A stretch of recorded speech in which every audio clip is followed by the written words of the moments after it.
चिता पर जिंदा हुआ व्यक्ति।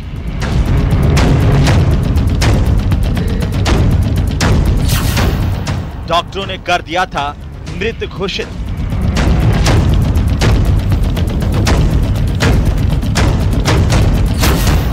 डीप फ्रीजर में भी रखा गया था।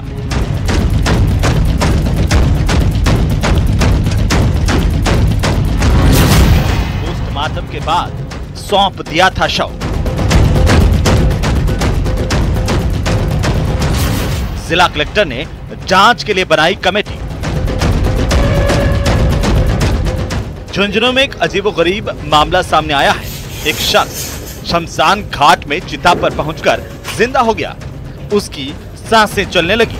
इसके बाद उसे तुरंत ही एम्बुलेंस बुलाकर बीडी के अस्पताल पहुंचाया गया। बीडी के अस्पताल के डॉक्टरों ने इस व्यक्ति को मृत घोषित कर दिया था। इसके बाद यह कहा जा रहा है कि बॉडी को मॉर्चरी में शिफ्ट किया गया। करीब 2 से 2.5 घंटे तक इस बॉडी को डीप फ्रीजर में भी रखा गया था। इसके बाद बॉडी को सौंप दिया गया। वहीं जानकारी के मुताबिक मृत घोषित करने के करीब 4 से 5 घंटे बाद व्यक्ति की सांसें चलने लगी। आपको बता दें कि रोहिताश नाम के शख्स को गुरुवार दोपहर को तबीयत बिगड़ने पर बीडी के अस्पताल लाया गया। अस्पताल की इमरजेंसी में इलाज किया गया, लेकिन इलाज के दौरान डॉक्टरों ने मृत घोषित कर दिया। इसके बाद रोहिताश को मृत समझकर अस्पताल की मॉर्चरी में रखवा दिया गया। मॉर्चरी में रखे डीप फ्रीजर में शव को रखा गया। शव करीब 2 से 2.5 घंटे तक डीप फ्रीजर में रहा। इसके बाद पुलिस को बुलाकर पंचनामा कराया गया। तो वहीं पुलिस की मौजूदगी में शव मां सेवा संस्थान के पदाधिकारियों को भी सौंप दिया गया। परिजन जब शव को अंतिम संस्कार के लिए शमशान घाट लेकर के गए, जहां शव को चिता पर रखा गया, इस दौरान रोहिताश की सांसें चलने लगी। उसका शरीर हरकत करने लगा। ये देखकर मौजूद लोग डर गए। इसके बाद आनन फानन में इसे अस्पताल ले जाया गया। अब रोहिताश का बीडी के अस्पताल में इलाज चल रहा है। आईसीयू में भर्ती किया गया है। इस सनसनीखेज मामले में जिला कलेक्टर राम अवतार मीणा ने बताया कि उन्हें जानकारी मिलते ही पूरे मामले की जांच के आदेश दिए गए हैं। इस मामले में पीएमओ से रिपोर्ट मांगी गई है। प्रारंभिक तौर पर मैंने कमेटी बनाई, जिसमें तहसीलदार और पीएमओ, समाज कल्याण के डिप्टी डायरेक्टर, ये सब हैं। उधर मेडिकल डिपार्टमेंट भी कमेटी बना रहे हैं और जो भी इसमें लापरवाही में शामिल होंगे उनके विरुद्ध कार्रवाई की जाएगी। 2 बजने में 10 मिनट पहले इसकी ईसीजी कराई। ईसीजी में फ्लैट ईसीजी आई, तो वहाँ पे हमारे फिजिशियन ने इनको डेड डिक्लेयर कर दिया। उसके बाद में इनको मोर्चरी में शिफ्ट किया। मोर्चरी में शिफ्ट करके इनको 4:45 के लगभग उनको सुपुर्द किया हमने एमआर होम को। उसके बाद में 6:15 पे वापस इसी को वापस इमरजेंसी में लेके आए हमारे। मृत आदमी के चिता से जिंदा होने को लेकर कई तरह की चर्चाओं का बाजार गर्म है। दूसरी तरफ प्रशासन ने जांच के आदेश दे दिए हैं। अब देखने वाली बात यह होगी कि क्या ये वाकई कोई चमत्कार है या चिकित्सा महकमे की एक बड़ी चूक। Bureau report, news 18 Rajasthan.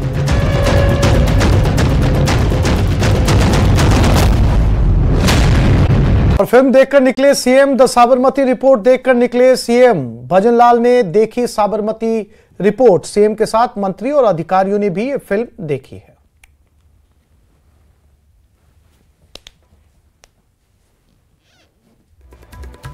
क्योंकि जिस तरह से झूठ परोसा गया था, क्या दिखाया गया था, आज हम कह सकते हैं कि जिस तरह से साबरमती ने सभी को सच बताने का काम किया है, और ये सत्य है कि सत्य कभी मर नहीं सकता। सत्य सत्य होता है। और जिस तरह की ये उस समय की घटना हुई थी, बहुत निंदनीय घटना ही है। आज धन्यवाद देना चाहता हूँ मैं प्रोड्यूसर को कि उन्होंने ये सच्चाई देश की जनता के सामने लाने का काम किया है। मैं पुनः कहना चाहता हूं कि सभी को ये फिल्म देखनी चाहिए। 7 विधानसभा सीटों पर हुए उपचुनाव में बीजेपी जोरदार जीत का दावा करती रही है।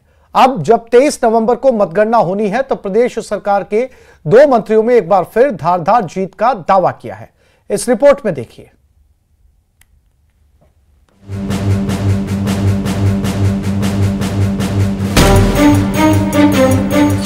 दांव का शोर, किसका चलेगा जोर? दावा जोरदार, बड़े अंतर से होगी बीजेपी की जीत। कांग्रेस होगी चारों खाने चित।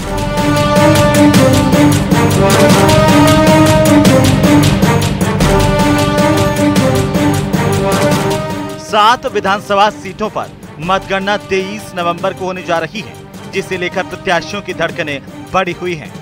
प्रदेश में 7 सीटों में से कई सीटों पर उम्मीदवारों की जगह बड़े नेताओं के बीच मुकाबला देखने को मिला है। वहीं दौसा, देवली उनियारा और खींवसर सीट पर दिग्गज नेताओं की प्रतिष्ठा दांव पर लगी हुई है, जबकि कई सीटों पर जातिगत फैक्टर देखने को मिल सकता है। लेकिन प्रदेश के ऊर्जा मंत्री अपनी पार्टी की जीत को लेकर 100% आश्वस्त हैं। उपचुनाव का रिजल्ट आ गया, हम 7 सीटें जीत रहे हैं, कोई चिंता की बात नहीं है। भारतीय जनता पार्टी उपचुनाव भी जीत रही है और आने वाले विधानसभाओं के जो प्रदेशों में चुनाव है वहाँ भी जीत रही है। उपचुनाव में देवली उनियारा सबसे हॉट सीट मानी जाती रही है, जहां से कांग्रेस के बागी नरेश मीणा ने निर्दलीय मैदान में उतारकर चुनाव को त्रिकोणीय और रोचक बना दिया। नरेश को देवली उनियारा की जनता ने भी खूब समर्थन दिया है, लेकिन ऊर्जा मंत्री हीरालाल नागर कम ठोक कर कहते हैं कि देवली उनियारा से बीजेपी 40,000 से चुनाव जीतने जा रही है।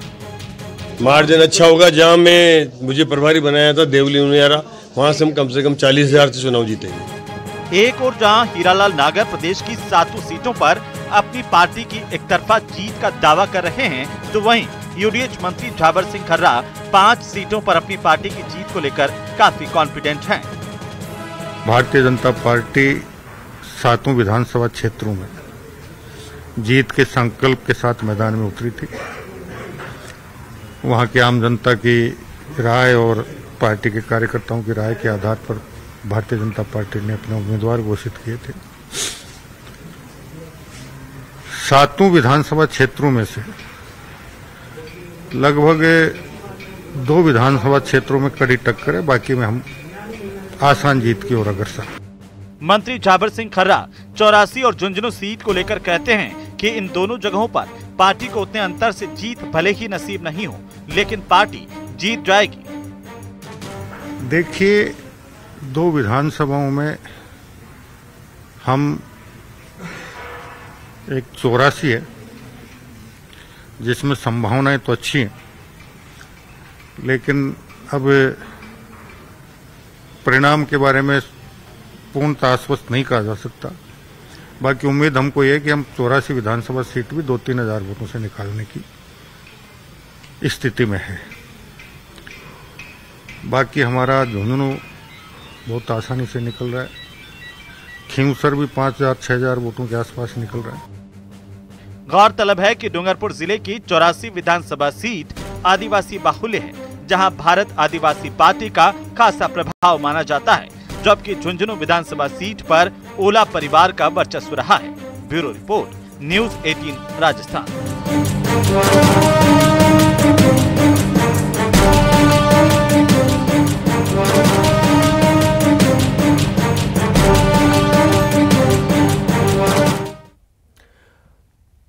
बूंदी में एक युवती अपने प्रेमी के साथ कलेक्ट्रेट पहुंची और जिला कलेक्टर से देह व्यापार से निकालने की गुहार लगाई। पीड़ित युवती का कहना है कि वो माता पिता के साथ अपने पैतृक गांव में ही देह व्यापार का काम लगभग 5 साल से कर रही है।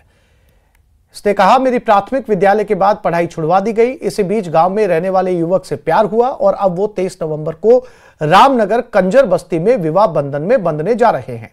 युवक मुंबई में मजदूरी करता है, लेकिन युवती के मां बाप ने 20 से 25 लाख रुपए की मांग की है, तो युवती युवक के पास मुंबई चली गई।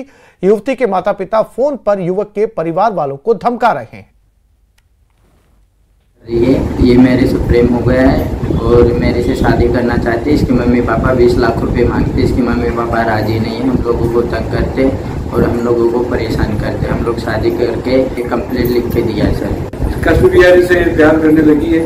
कश्मीर बिहारी काम करता है, मजदूरी करता है, मजदूरी करके पेट पाल करके इसका परिवार पालन पोषण करना चाहता है, लेकिन इनके घर वाले इनके बीच में बाधक बने हुए हैं। इस लड़की के माता पिता ये चाहते हैं कि हमारे को कि इनका रोजगार जाता है, ये चाहते हैं कि हमारे को 20 से 25 लाख रुपए की राशि ये दे। श्रीगंगानगर के गोल बाजार में व्यापारियों और ट्रैफिक पुलिस के बीच हुए विवाद के बाद ट्रायल के लिए 7 दिनों के लिए बाजार की ट्रैफिक व्यवस्था व्यापारियों को सौंपी गई है। श्रीगंगानगर के गोल बाजार, पब्लिक मार्ग, रविंद्र पथ, स्वामी दयानंद मार्ग, मुख्य बाजारों में व्यापारियों के द्वारा सड़क पर बेतरतीब खड़े वाहनों को पार्किंग में खड़ा करवाया जा रहा है ताकि बाजार की यातायात व्यवस्था बनी रहे। वहीं व्यापारियों का कहना है कि ट्रैफिक पुलिस की अधिक सख्ती के कारण ग्राहक दुकानों तक नहीं पहुंच पा रहे, जिससे व्यापारियों को नुकसान हो रहा है। ऐसे में ट्रैफिक पुलिस और व्यापारियों के बीच हुए विवाद के बाद स्थानीय विधायक की अनुशंसा पर 7 दिनों के लिए बाजार की ट्रैफिक व्यवस्था व्यापारियों के हाथों में सौंप दी गई है। आज आप देखिए मार्केट में सभी दुकानदारों ने बिल्कुल पूरा कोऑपरेट किया है, पूरा साथ दिया है। सभी ने अपना सामान अंदर लिया है और बाइक वगैरह खड़ी करने की सारी व्यवस्था कर ली है। प्यार से सब कुछ हो सकता है, सख्ती से कुछ भी नहीं होगा। इन्होंने इतनी सख्ती कर रखी थी कि सभी दुकानदार परेशान हो रहे थे। काम करें या बाहर की तरफ ध्यान दें। को बुलाया, वहाँ पर विधायक जी ने संज्ञान लेते हुए सीआई साहब को बुला करके उनसे यह निवेदन किया कि आगामी 7 दिनों तक आप बाजार की जो ट्रैफिक व्यवस्था है व्यापारियों को संभालने दें। ठीक है, व्यापारी अपने तरीके से सामान को अपने सफ़ेद लाइन के अंदर रखेंगे, वाहनों को अंदर खड़ा करेंगे। जो भी कोई 4 व्हीलर आता है उसमें से कस्टमर को उतारने के बाद उस कस्टमर को निवेदन करेंगे कि वो गाड़ी को पार्किंग में लगाए। तो इन सब मांगों को देखते हुए विधायक जी ने सीआई साहब को अनुरोध किया कि आगामी 7 दिनों के लिए जो ट्रैफिक की व्यवस्था है गोल बाजार एरिया की, वो व्यापारी खुद संभालेंगे।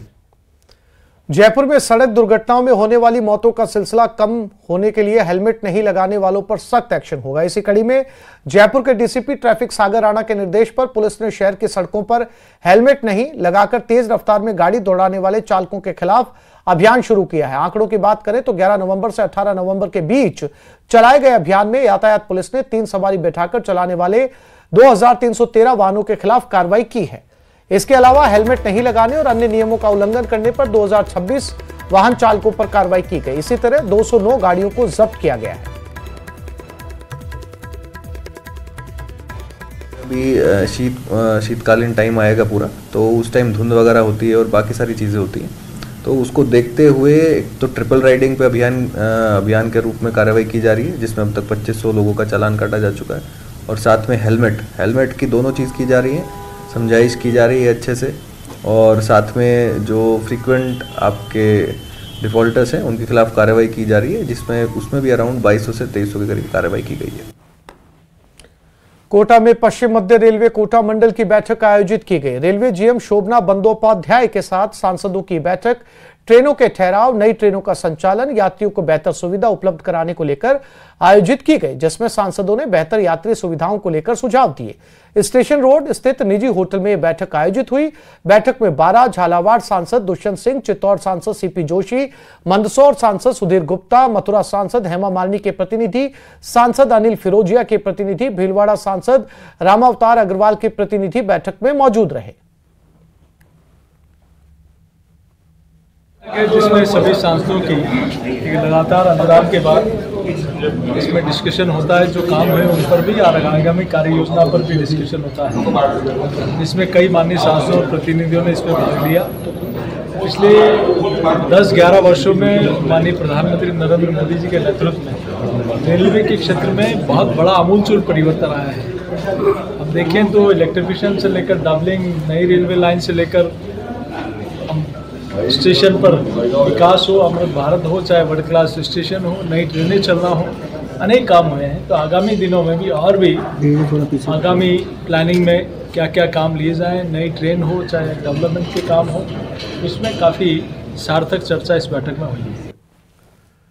राजसमंद के नाथद्वारा नगर पालिका और कांग्रेस कमेटी की ओर से नगर पालिका के 5 साल के कार्यों का लेखा जोखा विकास पोस्टर के जरिए जनता के बीच पेश किया गया। इस पोस्टर को 5 साल बेमिसाल नाम दिया गया। इस मौके पर कांग्रेस जिला अध्यक्ष हरि सिंह राठौर, नगर पालिका अध्यक्ष मनीष राठी समेत कई कांग्रेस पार्षद और कांग्रेस कार्यकर्ता मौजूद रहे। दिनेश जोशी ने बताया कि पिछले 5 सालों में नाथद्वारा नगर पालिका क्षेत्र में करीब 400 से 500 करोड़ रुपए के विकास कार्य करवाए गए, जिनमें से आधे पूरे हो चुके हैं जबकि कई प्रगति पर हैं। के इतिहास में इस नगर पालिका ने जो कार्य किए हैं भूतों न भविष्य कभी कोई नगर पालिका आ जाए नहीं कर पाएगी।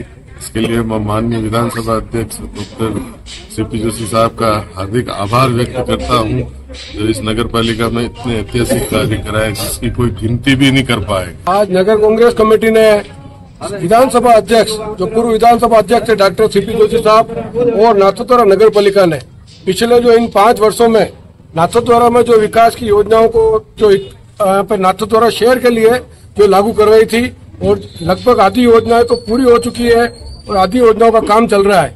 उन योजनाओं का एक पोस्टर का विमोचन आज हम करके हमारा 5 साल का लेखा जोखा बता रहे हैं सीपी साहब की ओर से किन काम को नाथद्वारा नगर पालिका में जनता के समक्ष प्रदर्शित किया गया। अलवर के लक्ष्मणगढ़ क्षेत्र के गांव सुनारी के रहने वाले मनीष मीणा ने अपने दादा दादी को हेलीकॉप्टर में घुमाया। मनीष ने दादा दादी ही नहीं बल्कि गांव के अन्य महिलाओं को भी घुमाया, जो पूरे गांव में चर्चा का विषय बना हुआ है। हेलीकॉप्टर में बैठकर दादा दादी बेहद खुश नजर आए। दादी फाबुली देवी ने कहा, हमने तो हेलीकॉप्टर आसमान में उड़ता देखा था, लेकिन कभी सपने में भी नहीं सोचा था कि हेलीकॉप्टर में बैठ पाएंगे, लेकिन पोते ने ये मनोकामना पूरी कर दी। वही दादा किशोरी ने कहा, हेलीकॉप्टर में बैठकर अच्छा लगा, पोते ने ये ख्वाहिश पूरी की।